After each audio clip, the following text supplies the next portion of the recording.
Bismillahirrahmanirrahim. Assalamualaikum warahmatullahi wabarakatuh. Perkenalkan, saya Sofi Nudayanti dengan NPM 2006061.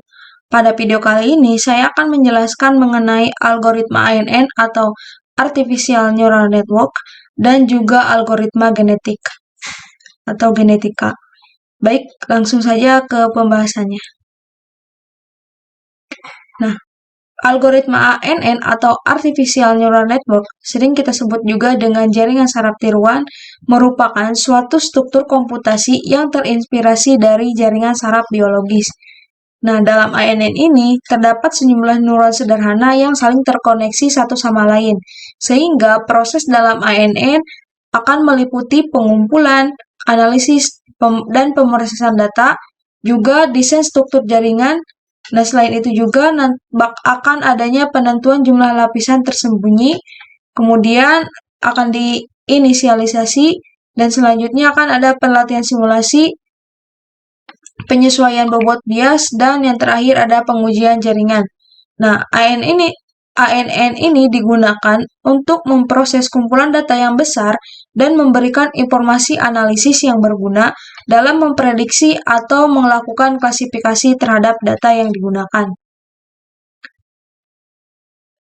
Nah, sedangkan untuk algoritma genetika itu sendiri merupakan metode komputasional yang terinspirasi dari prinsip-prinsip biologis dan genetika untuk menyelesaikan masalah optimasi dan pencarian dalam domain yang lebih kompleks. Nah, algoritma ini menggunakan konsep dari teori evolusi, kemudian seleksi alam, pewarisan genetik, dan juga rekombinasi genetik untuk mencari solusi yang optimal atau mendekati solusi optimal dalam populasi kandidat.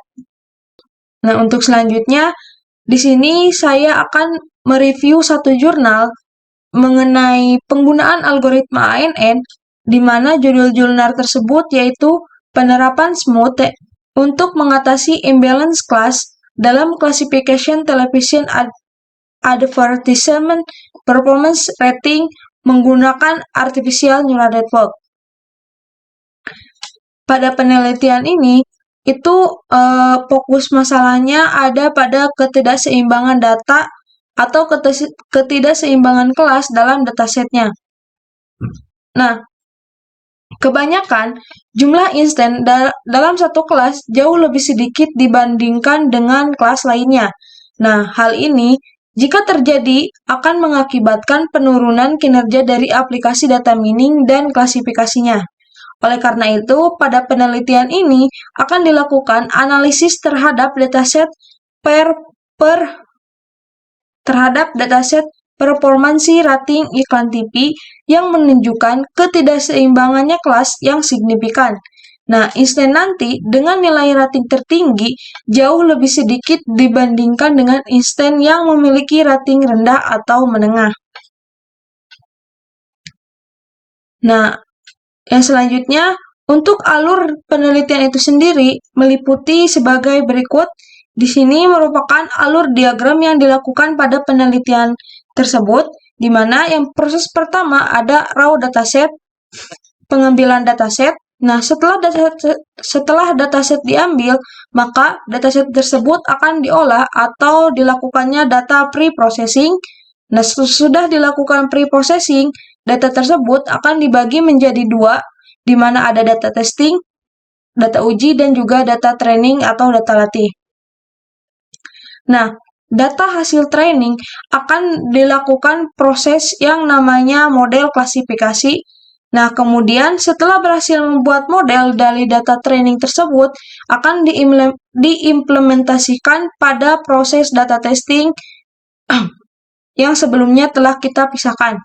Nah, setelah melakukan percobaan pada data testing, maka si model tersebut akan dilakukan analisis performansi model, apakah nilai atau model tersebut bisa bekerja dengan baik atau tidak, dan apakah nanti si model tersebut dapat kita gunakan untuk menyelesaikan permasalahan masalah yang sebelumnya. Nah, yang selanjutnya dataset.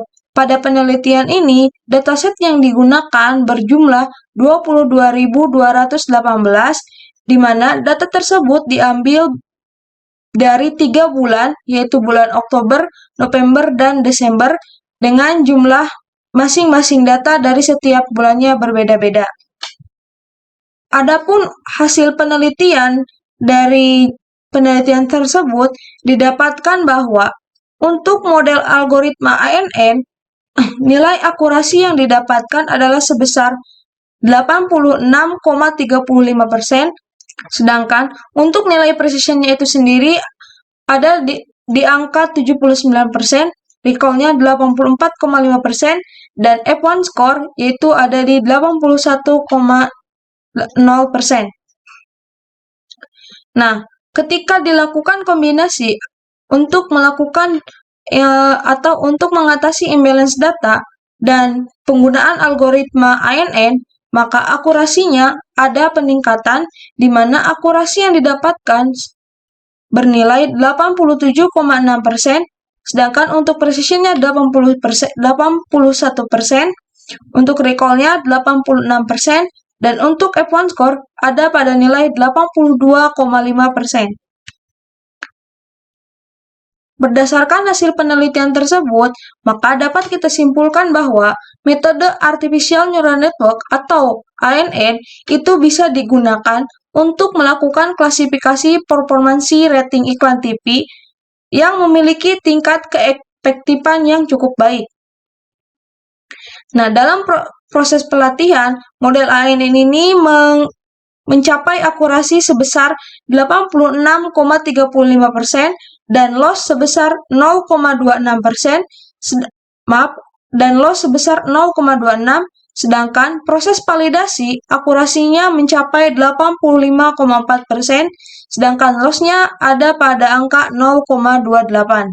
Akan tetapi, hasil eksperimen menunjukkan bahwa model ANN dengan menggunakan oversampling smooth berhasil meningkatkan akurasi sebesar 0,73% dan mengurangi loss sebesar 0,0179 pada proses pelatihan, serta meningkatkan akurasi sebesar 2,2% dan mengurangi loss sebesar 0,39 pada proses validasinya.